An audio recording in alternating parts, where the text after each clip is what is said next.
YS Jagan సీఎంగా ఉన్నప్పుడు 3 Capitals బిల్‌ని propose చేశారు. And that felt like okay, decentralised development state ఇప్పుడు డెవలప్ అవుతది అన్నట్టుగా అనిపించింది. At the same time vision Visakha అని విశాఖపట్నంలో గవర్నమెంట్ ఆఫీసెస్ బిల్డ్ చేస్తామని చెప్పి కొన్ని ప్రోగ్రామ్స్ కూడా కండక్ట్ చేశారు.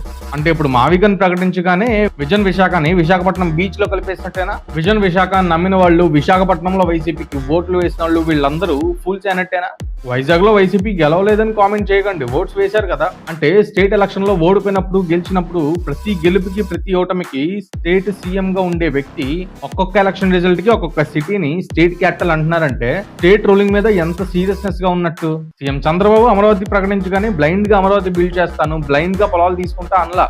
There was a proper proposal, proper legal aspect, proper plan, proper DPR. ఇవన్నీ ప్రజలకు చూపించాకనే ఫస్ట్ స్టెప్ తీసుకున్నారు.